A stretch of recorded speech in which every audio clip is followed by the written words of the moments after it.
Olá pessoal, boa noite, tudo bem com vocês? Bem-vindos a mais um encontro das quintas-feiras. Por favor, digam se a imagem está boa, se o som está bom. E boa noite para o pessoal do Instagram, boa noite para o pessoal do YouTube. A Alicia está com vocês. Boa noite, pessoal.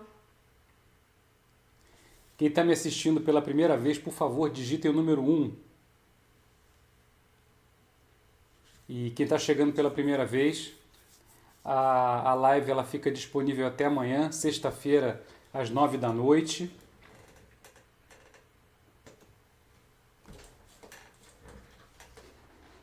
Tem pessoal aqui dizendo que não está conseguindo assistir. Ei.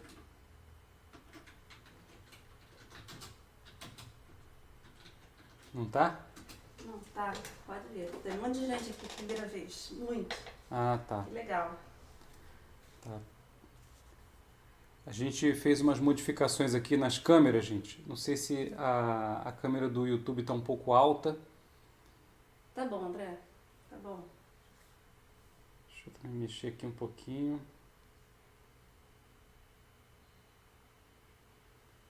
E aí, o som tá bom? A imagem tá boa? Tá tudo bem. Falando aqui, tá tudo bem. Tá? Uhum. Então, vamos começar. Pessoal, quem está me assistindo pelo Instagram, eu vou desabilitar aqui os comentários e volto com eles no final da apresentação. Tá legal? E quem tiver alguma dúvida, algum comentário, por favor, usem aquela caixinha com ponto de interrogação no Instagram. E quem está no YouTube, por favor, digitem no chat.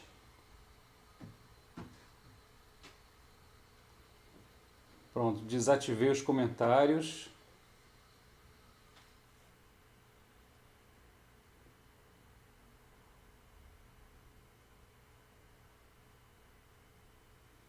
Deixa eu só botar aqui.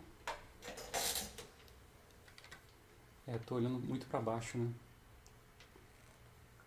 Espera aí, gente, está ajeitando aqui um pouquinho a câmera. Peraí. Acho que dá para baixar mais, né? Não. Assim tá bom. Dá, mas deixa assim agora. Acho que... deixa assim. Não perder mais tempo.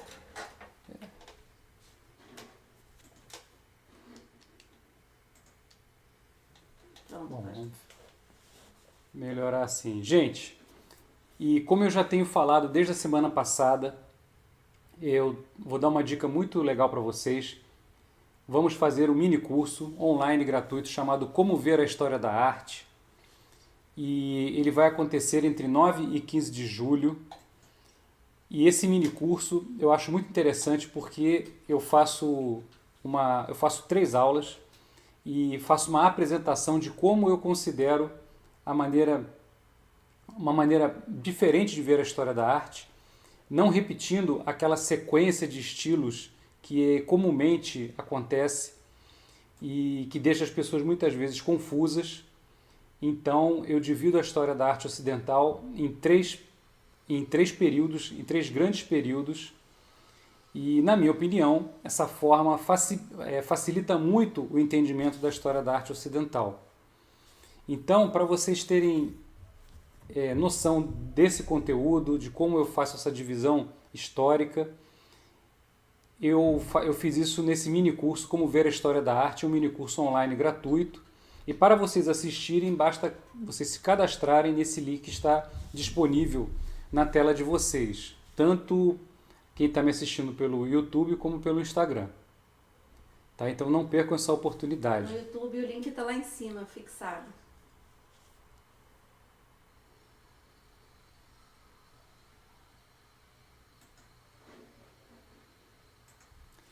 E hoje o tema são os autorretratos de Picasso.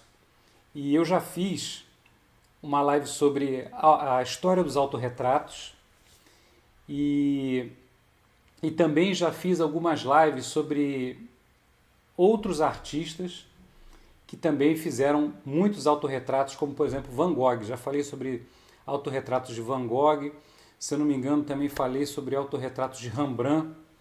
Então, é quase que uma série que eu tenho feito sobre a produção de autorretratos. E dessa vez vou falar sobre Picasso. E também não é a primeira vez que eu falo sobre Picasso. E é um artista que talvez seja um dos mais admirados e também mais odiados no mundo de hoje. Ele realmente é um artista muito polêmico, principalmente quando nós comparamos o trabalho dele com a vida pessoal dele, mas é uma figura importantíssima, fundamental, não só para nós entendermos a história da arte do século XX, mas também para entendermos a história do século XX. E, portanto, vamos falar sobre os seus autorretratos. Essa live é a live de número 187.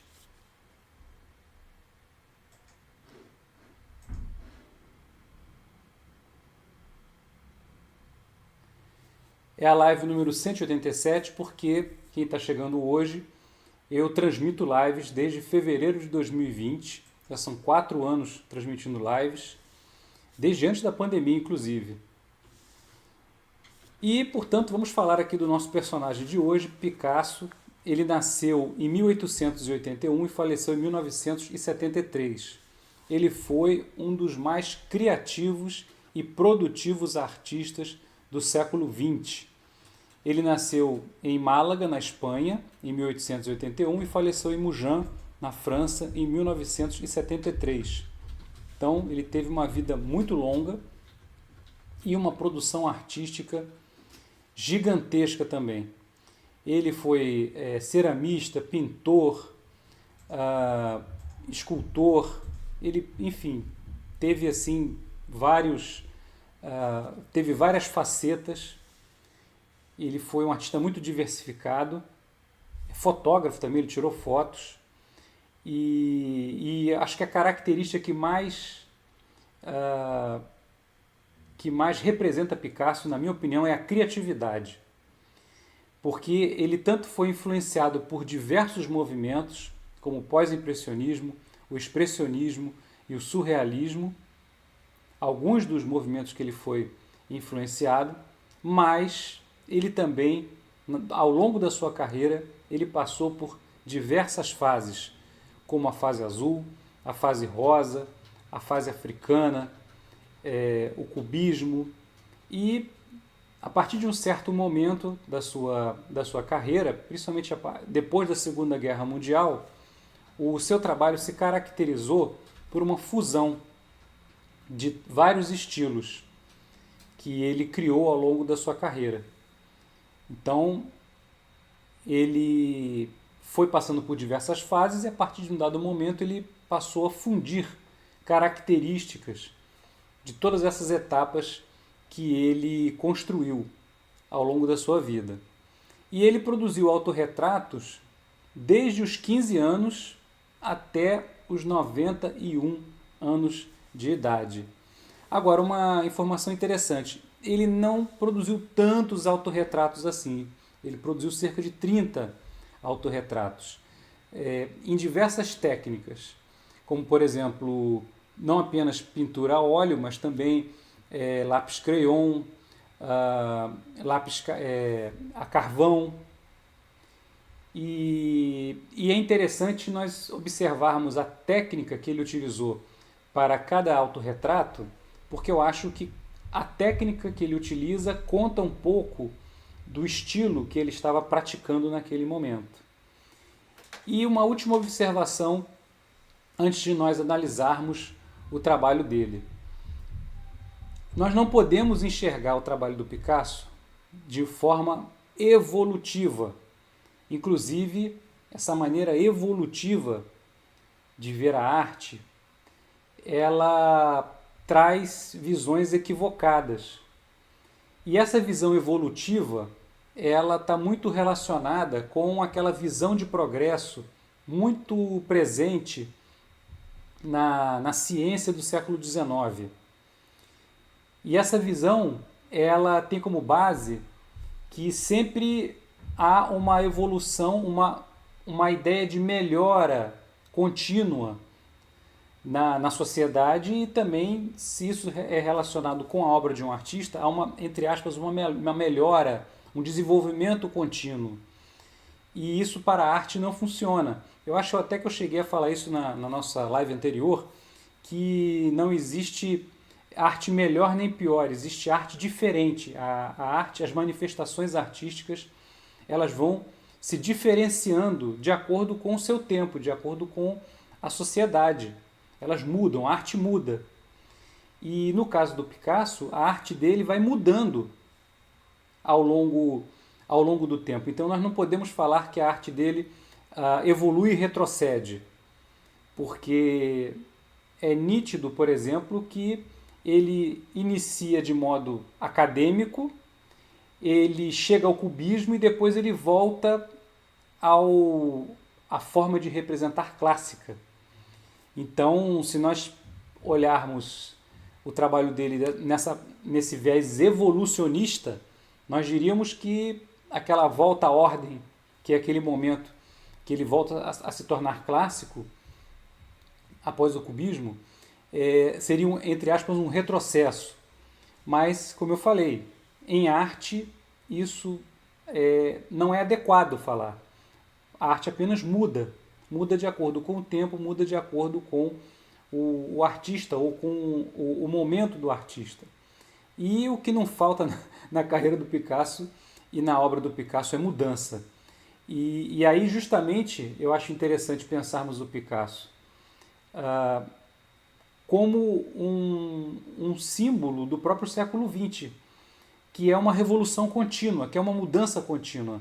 A única coisa que permanece no mundo a partir do século XX é a mudança. E é a mudança cada vez mais rápida e cada vez mais profunda. E Picasso, ele abraçou essa característica do mundo moderno e do mundo contemporâneo, que é a mudança constante e profunda. Por isso é que eu acho que o trabalho dele tanto dialoga com a história da arte, como dialoga também com a própria história.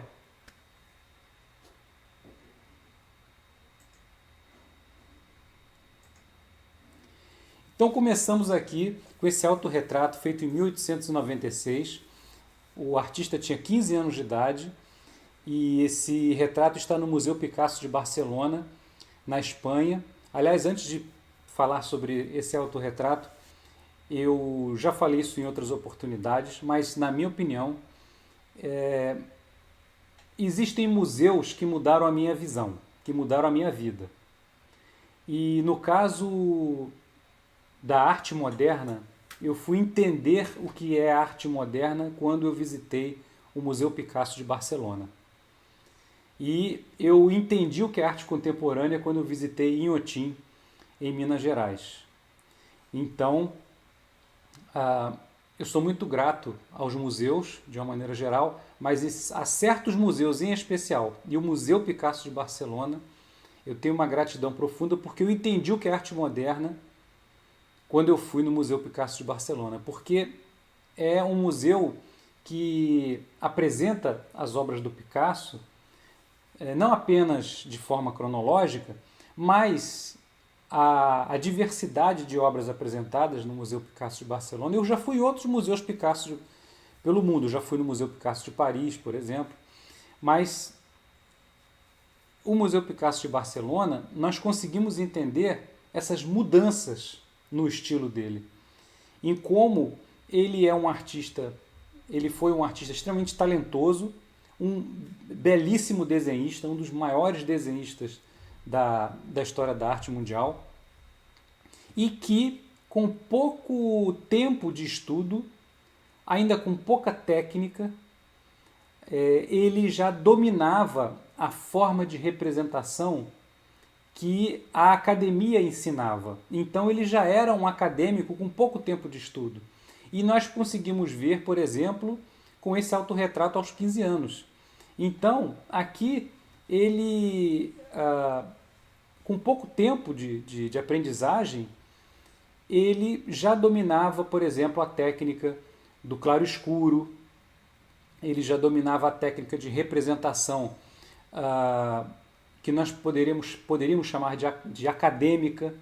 Então, aqui eu diria que, inclusive, esse retrato, ele bem é um estilo acadêmico, mas com traços românticos. Eu acho que essa forma de pintar dele aqui vai bem ao encontro da escola de pintura espanhola, que tem Velázquez, que tem Goya, por exemplo, e é um modo de pintar assim mais romântico, com pinceladas mais grossas, com pinceladas mais fortes, mas ainda nós podemos observar o claro-escuro, quer dizer, as técnicas que são tradicionais desde o Renascimento. E é um trabalho muito interessante porque eu também consigo identificar uma característica bem marcante do Picasso, que é o seu olhar. Vejam como ele se autorrepresenta. É muito jovem, adolescente, mas com ênfase no olhar. O olhar bastante astuto, o olhar bastante vivo. E ao mesmo tempo esse cabelo, essa franja despenteada, que mostra também, demonstra também esse espírito inquieto do artista. Ele com essas vestes bem sóbrias, né? mais uma franja despenteada e um olhar bastante astuto, penetrante. E uma pincelada, ainda que acadêmica, mas uma pincelada mais solta. Então eu diria que, como eu falei, esse retrato ele tem características da pintura romântica e que faz jus à escola de pintura espanhola de excelência.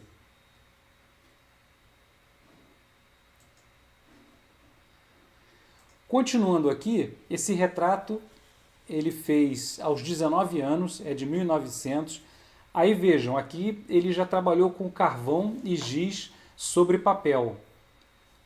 E também é uma obra que está no Museu Picasso de Barcelona. E aqui, mais uma vez, eu reforço a importância do Museu Picasso de Barcelona, justamente porque é um museu que apresenta uma diversidade de obras desde o início da vida dele, retrato da mãe dele, do pai dele, até o final da vida dele. Então a gente consegue ver um panorama belíssimo e um panorama de grande diversidade e de grande experimentação.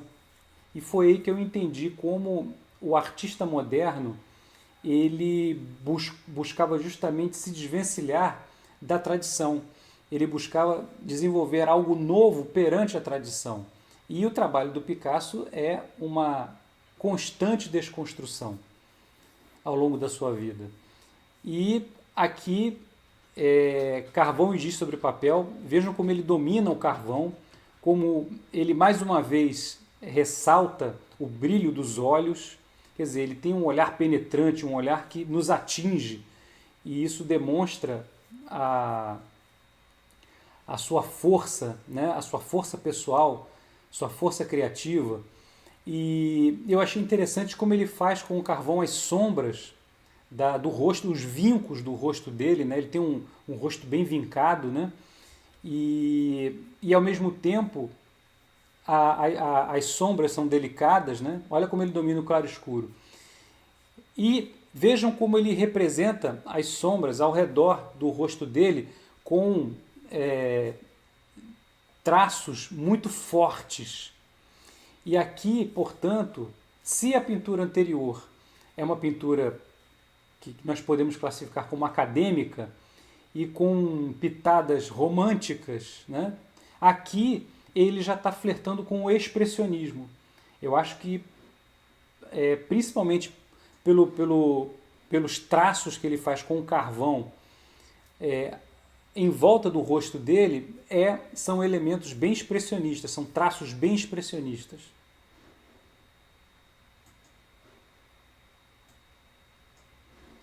E aqui nós saímos de um desenho a carvão e giz, e aqui nós voltamos para o óleo sobre tela, que é a técnica clássica da pintura ocidental. E nesse caso aqui, percebam como esse retrato aqui, esse autorretrato, ele dialoga com o desenho anterior. Por quê? Ainda que sejam técnicas diferentes, ele utiliza essa forma de desenhar ou de pintar com muita força, com muita expressividade. Então, vejam as formas, a maneira como ele faz a pincelada, pinceladas verticais, pinceladas extremamente expressivas. E também o olhar que ele faz é um olhar parece até uma pessoa, um homem assustado. Eu acho que transcende até aquele olhar penetrante, aquele olhar astuto que nós identificamos nas pinturas, nas obras anteriores. Nesse caso aqui, parece até um olhar de alguém assustado. E nesse caso aqui, eu diria para vocês que não só ele está dialogando com o expressionismo, uma maneira de pintar expressionista, como também ele tem aí traços que me lembram, essa forma de pintar, né? Que me lembram muito o Edvard Munch, o grande pintor que é um dos pais do expressionismo, e também esse uso de cores, né? O rosto dele com esses tons amarelos, alaranjados, contrastando com esse fundo muito preto. Lembra também um pouco o expressionismo alemão, mas que vai se desenvolver até posteriormente. Mas eu acho que, enfim, dialoga com essa forma de pintar expressionista.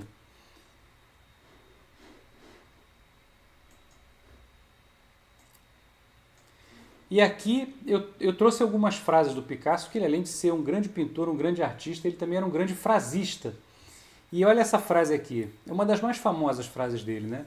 Eu levei 4 anos para pintar como Rafael, mas uma vida inteira para pintar como uma criança.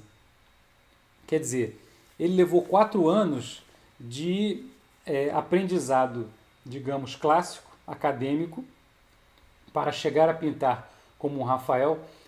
Pintar como Rafael é o que nós poderíamos chamar de academicamente correto.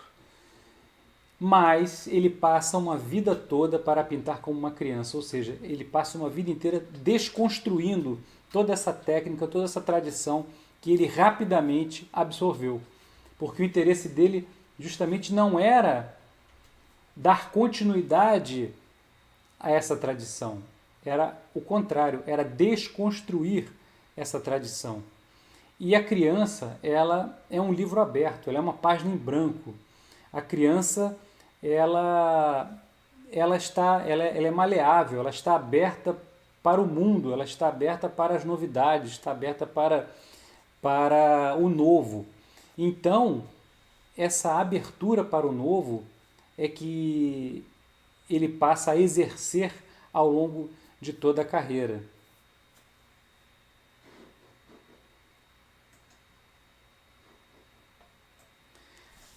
Agora eu trouxe para vocês um autorretrato com 20 anos, de 1901. Aliás, é interessante observar que em alguns autorretratos, e aqui eu fiz questão de colocar a idade correspondente dele na época, né? Então nesse autorretrato ele está com 20 anos. É interessante que em muitos casos ele produz um autorretrato com uma certa idade e depois ele produz posteriormente um outro autorretrato que ele às vezes parece mais jovem, num autorretrato que ele fez a posteriori. Então é muito interessante isso também.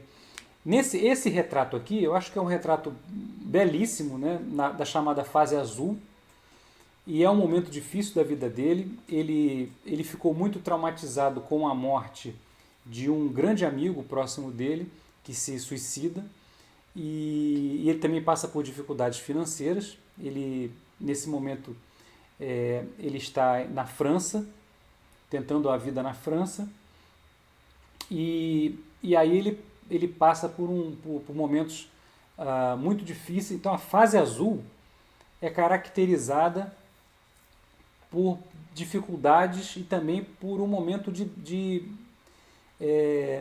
tristeza pessoal dele, né? E aqui, primeiro, ele se autorrepresenta de barba, né? É raro ele se autorrepresentar de barba. E aqui também ele está vestido com esse casaco longo, parece uma figura de um nórdico, ou seja, de alguém da Escandinávia, ou então de alguém da Alemanha, ou seja, alguém que mora num país muito frio. Não é aquela latinidade que nós estamos acostumados a ver com ele, né? Então, eu acho que é um retrato muito belo, porém, para mim é um retrato muito estranho, porque é belo visualmente, mas é estranho porque não condiz com a figura do artista.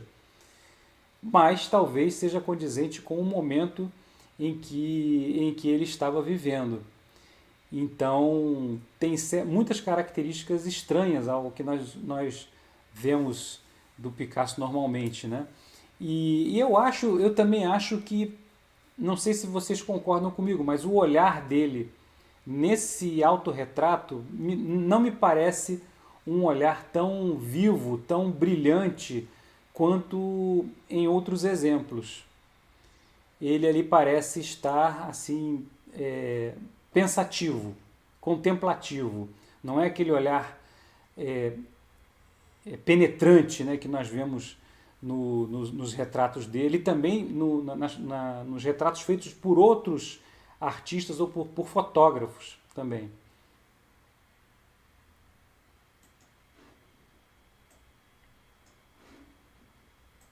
Agora veja uma curiosidade, esse autorretrato é um desenho feito a lápis sobre papel. Esse autorretrato foi feito, ele tinha 25 anos, ou seja, em 1906, e aqui nesse autorretrato, essa figura humana, ela parece ser mais jovem do que aquela figura mostrada anteriormente. Vocês concordam comigo? Eu acho que aqui parece um rapaz, um adolescente, e aquela pintura anterior, daquela fase azul, né? Ele parece um homem muito mais velho, um homem de 30, 40 anos, e aqui parece um adolescente. Então é muito curiosa, essas mudanças são curiosas, né? Agora, nesse momento aqui, ele estava influenciado pela arte ibérica pré-histórica.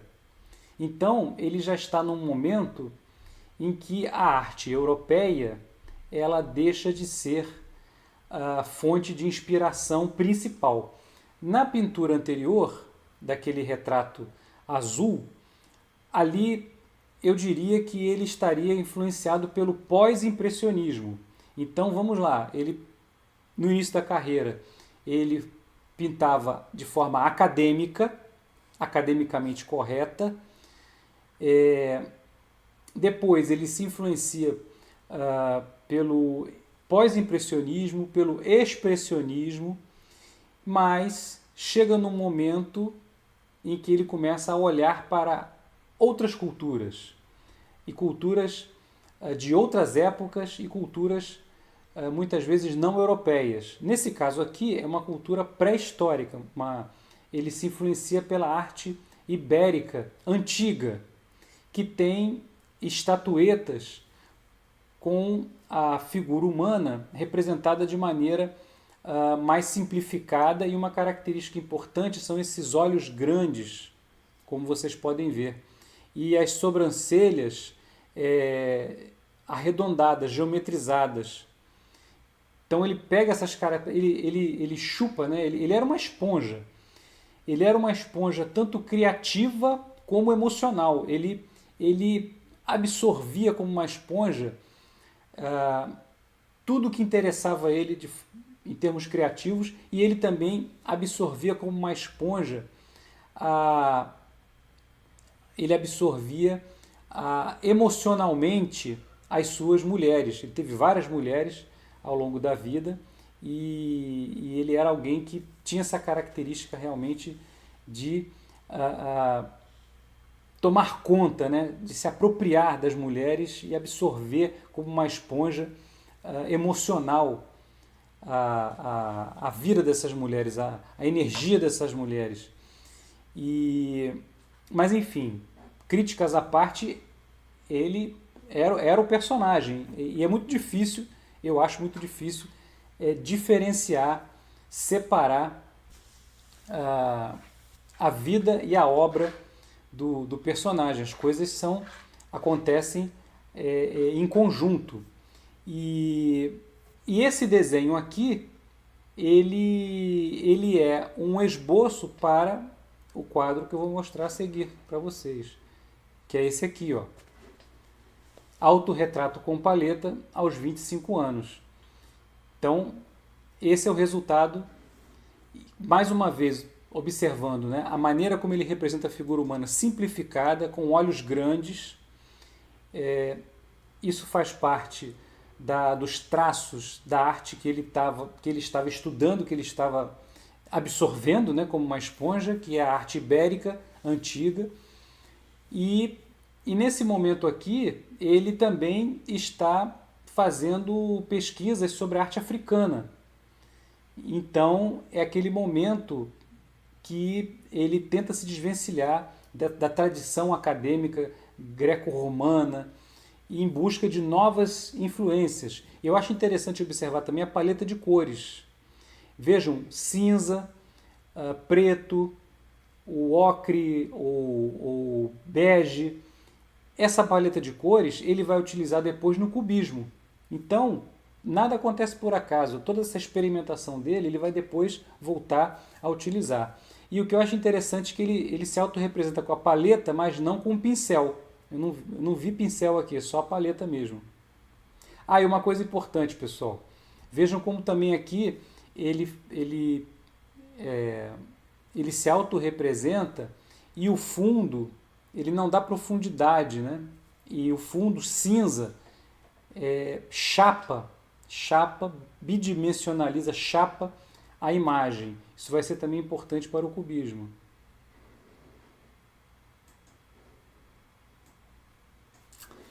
Esse autorretrato aqui, na minha opinião, é o que eu mais gosto. É o autorretrato dele que mais assim, mexe comigo, né? Esse autorretrato aos 26 anos, que aqui a gente observa como ele sai daquele momento que a gente viu anteriormente, que a forma, o rosto dele está simplificado, mas a gente ainda consegue observar traços arredondados. Aqui ele passa a representar o seu rosto com esses vincos, com esses traços angulosos, e aqui os olhos estão esbugalhados, né? Estão enormes os olhos, e ele também pinta de uma maneira muito direta e expressiva, e ao mesmo tempo ele deixa um pouco da tela aparecendo, ou seja, ele começa a assumir não só uma desconstrução da figura humana maior, mas ele também começa a assumir uma radicalidade maior também. Então aqui já é um momento em que essa figura está dialogando, por exemplo, com as máscaras africanas, né? com os ângulos das máscaras africanas, com a expressividade e a simplificação e, ao mesmo tempo, a força das máscaras, né? Então, eu acho que aqui, por ser uma imagem assim mais radical, mais radicalizada, ela me toca mais. Eu acho que aqui ele mostra aquela ousadia dele com toda a força. E esses olhos enormes, né? Os olhos voltam a ter uma força indescritível.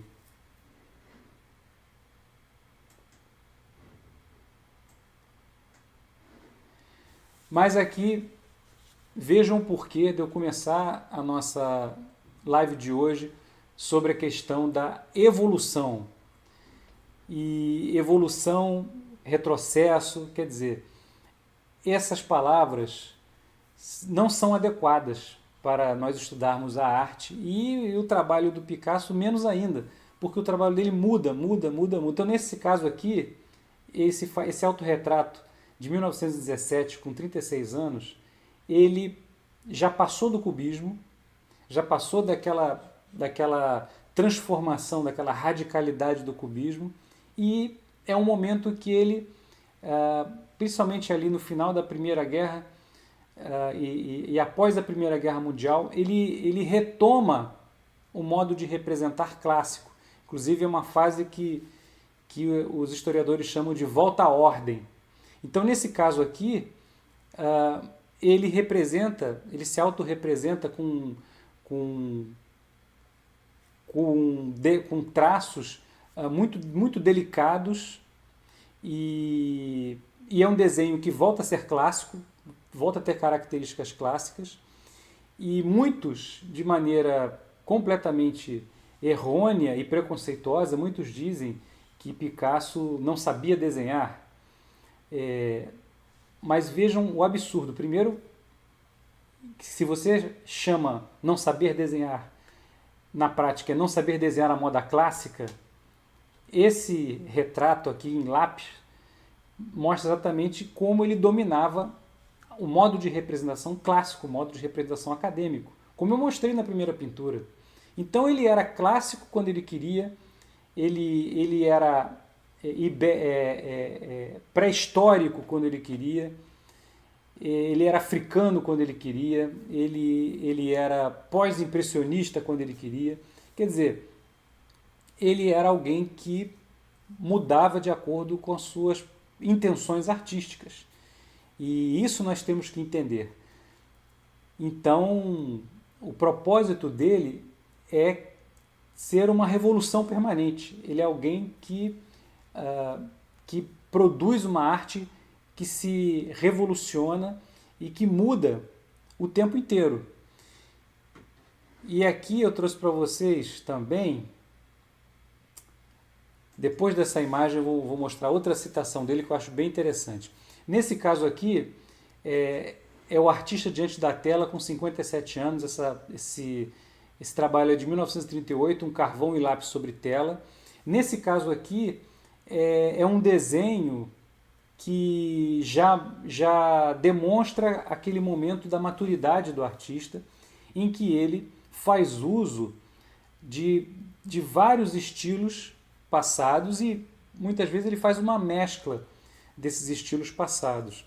Então, nesse caso aqui, ele usa, por exemplo, elementos do cubismo, ele usa, por exemplo, elementos daquele período da chamada volta à ordem. Então ele faz uma mescla de várias influências. E eu acho interessante esse desenho, que nós conseguimos inclusive identificar os traços mais fortes, mais escuros, e traços menos fortes que foram apagados. Então aqui a gente consegue entender um pouco o processo de criação do artista, os arrependimentos. Então vejam que os traços mais escuros são os traços mais definitivos, e os traços mais finos e mais apagados ele fez anteriormente, mas que acabaram não sendo levados à frente. Então é um desenho que mostra o processo de criação dele. É bem interessante.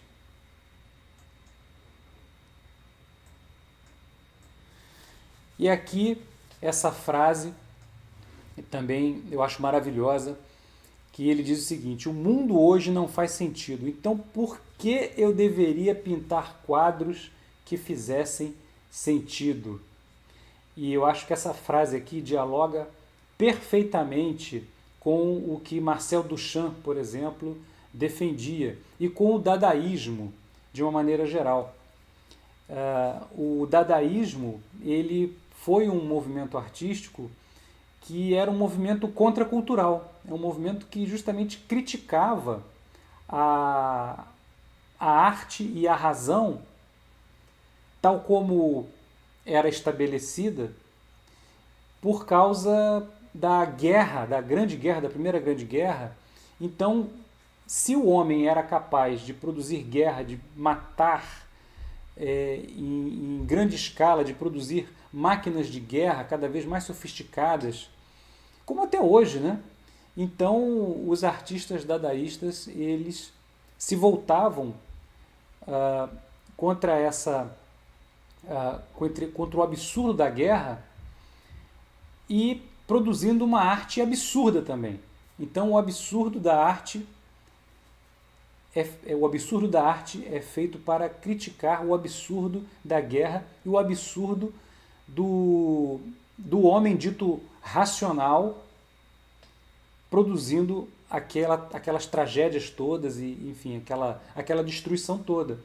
E eu acho que o Picasso vai nesse sentido. Se o mundo não faz sentido, se o mundo...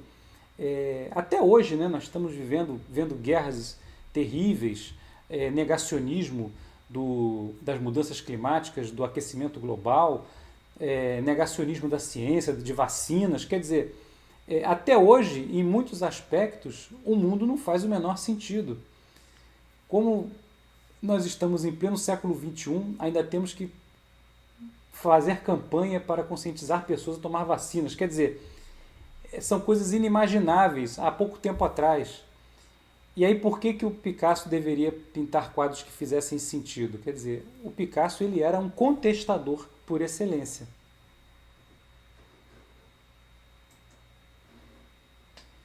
E agora dei um salto para 1965, esse quadro aqui, O Homem Sentado, com 84 anos, e, aliás, é impressionante, né, como ele trabalhou até 91 anos de idade, a vitalidade dele, a força dele, a irreverência dele, até o fim dos seus dias.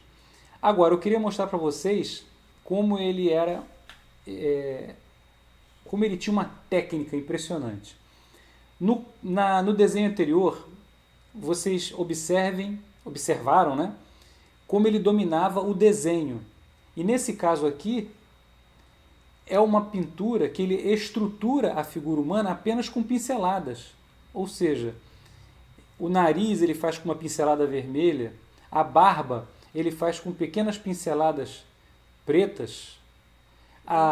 Oi? É verde. É verde? Então, ele faz com pequenas pinceladas verdes, ele faz essa camisa com pinceladas vermelhas horizontais e azuis verticais. Quer dizer, ele estrutura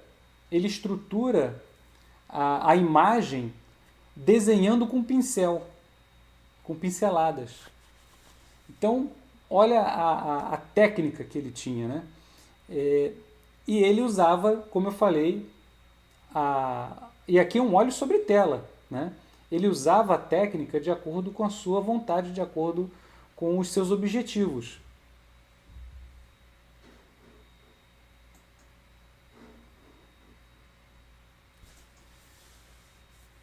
E aqui, gente, esse trabalho de 1972, ele já tinha 91 anos, é uma obra, né, feita em lápis crayon e guache sobre papel. E é um trabalho totalmente diferente dos trabalhos que eu mostrei anteriormente. Vejam que interessante, né, que incrível. E o que eu acho impressionante nesse trabalho é a quantidade de detalhes, a quantidade de informação que tem nessa imagem. Vejam como ele utiliza o lápis para fazer achuras, fazer linhas. E em vários detalhes dessa imagem, ele faz linhas e achuras com sentidos diferentes, cores diferentes. Então, e como ele faz a representação do olho, né? Um olho para cima, o outro torto. E a linha ela é muito importante e as texturas que ele também consegue com com essas várias achuras, com essas várias linhas que ele desenha. Então é um trabalho assim que me lembra até uma escultura, porque é uma imagem que ela é tátil, ela tem tanta textura e tantas linhas que ela parece que você pode tocar, ela não parece que é um desenho. Então essa sensação que ele dá com todo esse detalhamento, com toda essas texturas, né, como eu falei, e as cores que ele coloca esses avermelhados, esses esverdeados, para acentuar os volumes da face, né? Então é um trabalho assim extremamente complexo e extremamente detalhado e muito, muito diferente, por exemplo, da imagem anterior, que eu mostrei, que é um homem sentado numa cadeira, que eu imagino que aquela imagem anterior, aquela pintura anterior, que ele fez os traços, né, com pincel, ele deve ter feito com muita rapidez. Quer dizer, ele fez um traço, ele desenhou um nariz, pequenos traços, ele representa a barba, com traços horizontais e verticais, ele representa a camisa, né, com pinceladas, né, verticais e horizontais, ele representa a camisa. Então, aquela pintura anterior me pareceu assim muito rápida. Essa aqui, me parece que ele ficou muito tempo fazendo isso, porque ele foi fazendo achura por achura, linha por linha, até produzir esse autorretrato monstruoso. Parece realmente uma coisa grotesca. Me lembrou agora os grotescos, as imagens grotescas do Leonardo da Vinci. Mas é um grotesco extremamente interessante, né? Extremamente complexo, né? Uma imagem complexa. Isso com 91 anos, pessoal.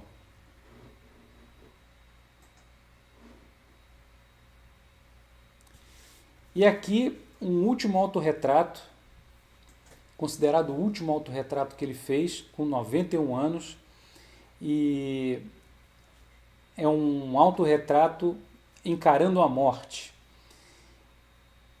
E vejam que interessante, é um lápis sobre papel, e é uma figura que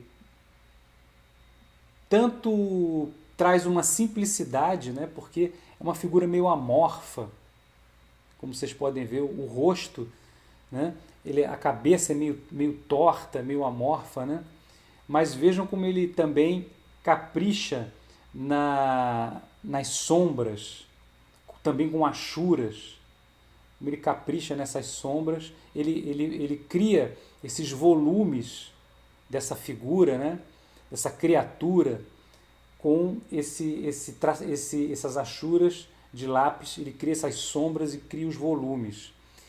E vejam que interessante, pessoal, eu mostrei o primeiro autorretrato dele com 15 anos, ele seria o último autorretrato dele, se não encontrarem outro, né?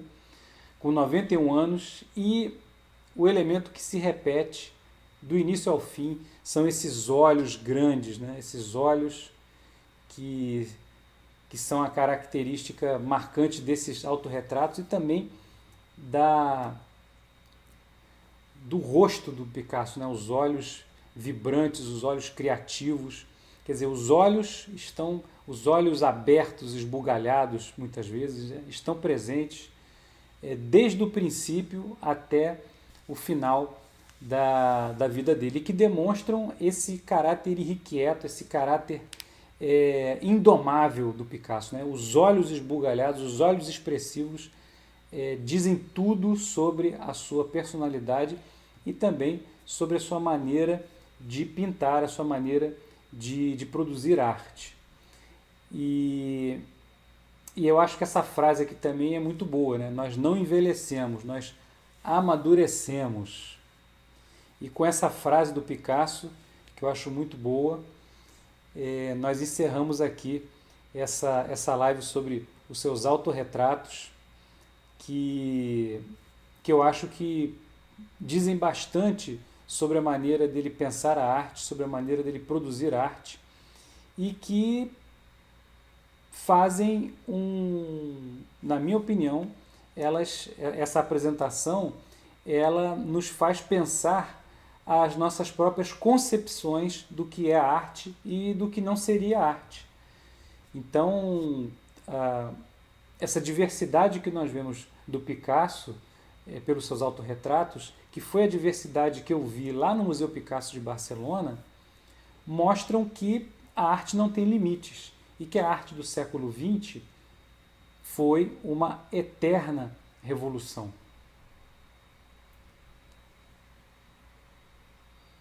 É isso aí, pessoal. Então, vou voltar aqui com o meu recado. Mini curso online gratuito, Como Ver a História da Arte. E eu retomo aqui com os comentários de vocês.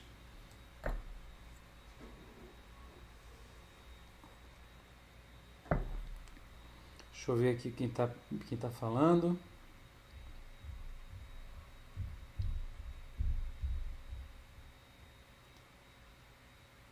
Olha aí, a Maria do Carmo. Os olhos grandes nos dizem que ele estava sempre atento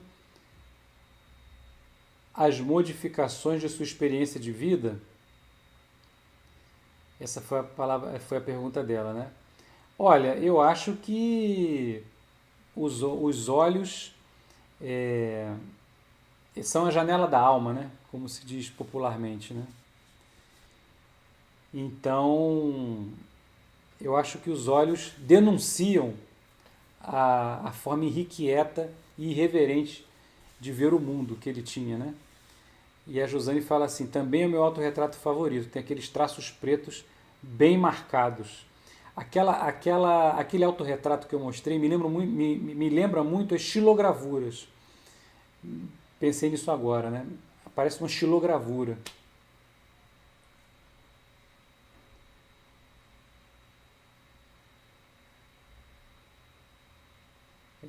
A Marisa falou aqui, ó. Picasso demonstrou toda a sua fúria na obra Guernica. Exatamente. Tive a oportunidade de conhecer a obra em abril. Que bom. A Verena perguntou onde está exposto o penúltimo retrato. Vê aí.